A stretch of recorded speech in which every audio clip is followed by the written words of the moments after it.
warahmatullahi wabarakatuh. Good evening, Miss Ruiz. Today I want to analyze 5 poems by Rupi Kaur. The first poem is Your Body is a Museum of Natural Disasters. Can you grasp how stunning that is? The first is poetic translation. There are 2, denotative meaning and connotative meaning. First is denotative meaning.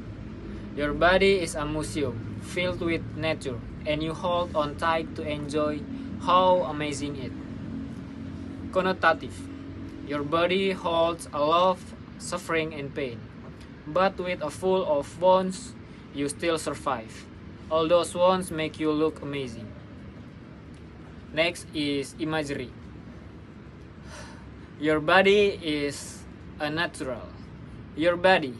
Describe a body that is as sturdy as museum and natural disasters that are described as wounds, suffering, and pain. Next is figurative language 1. There are 2, is metaphor and apostrophe. Metaphor. Your body is a museum because comparing something. Your body is a museum without using the words like or as. And next is apostrophe. Your body and can you grasp. In this is you can see here that a poet seems to be talking directly to someone. Next is figurative language 2. There is symbol. The first is museum. Depicted here as something valuable or meaningful or a place of bad memories. And next is natural disasters. It means suffering or trauma. It could be an inner wound. And the last is figurative language 3. The first is irony. There are natural disasters and stunning. Natural disasters describes wound, suffering, pain. On the other hand, stunning describes admiration. And next is paradox. Museum of Natural Disasters. Museum, a quiet place full of memories, and disasters is chaos, destruction, and hurt. Both of 2 things describe someone who keeps their wounds or pain in peace. Okay. Next is Putri 2. Title is Thank You. Look down at your body. Whisper. There is no home like you. First is poetic translation. In denotative, it means a person is asked to look at himself. Then he whispers to himself, there is no other house as good as his own. In connotative, it means care about yourself, love yourself. You are the most comfortable home for yourself. Next is imagery. Look down at your body as visual imagery. It describes pay attention to ourselves with love. Next is whispers. As audio imagery, it means talk to yourself.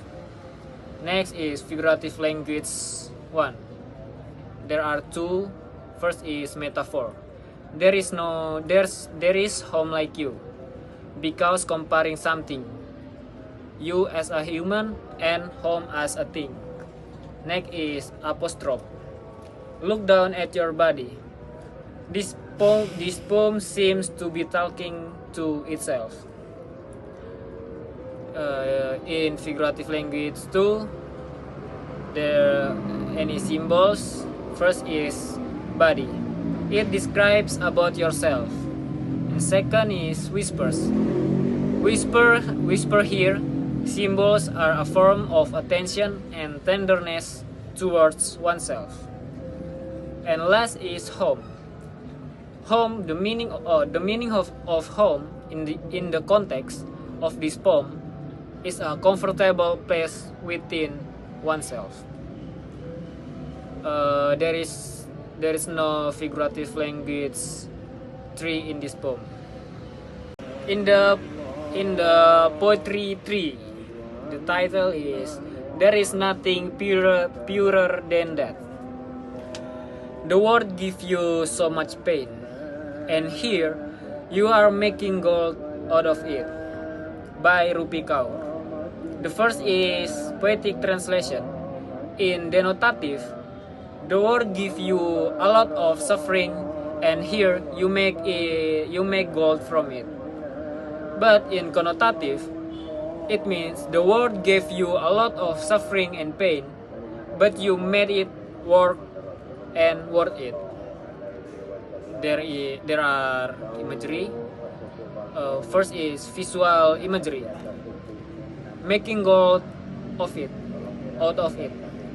It means describe a beautiful or successful result.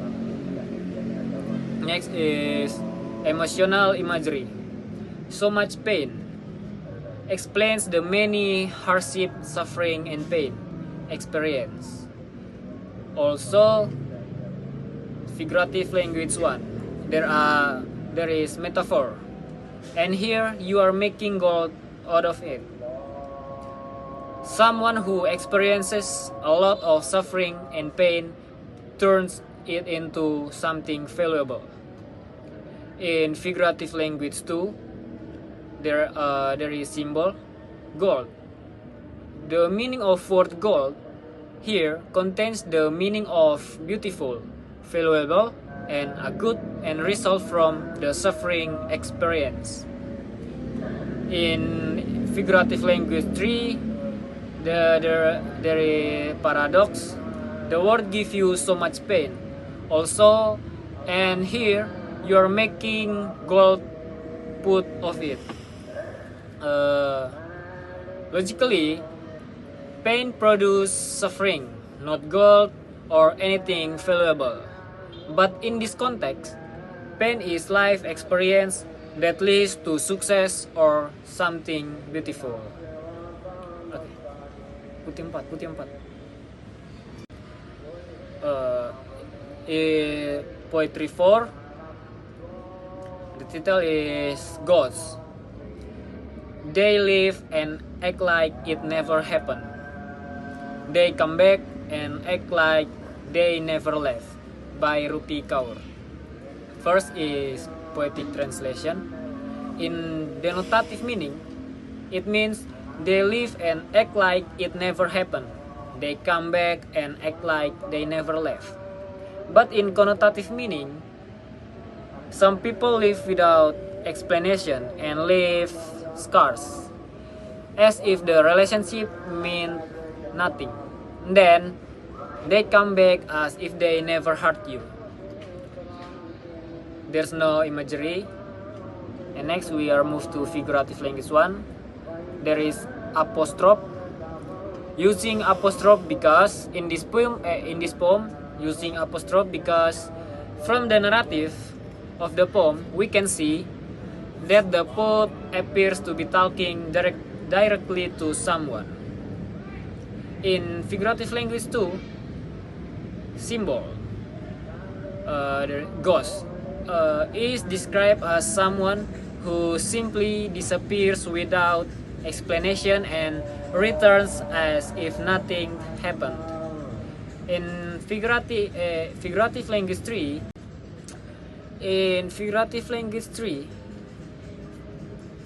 first is they live, act like it never happened, and they come back, act like they never left.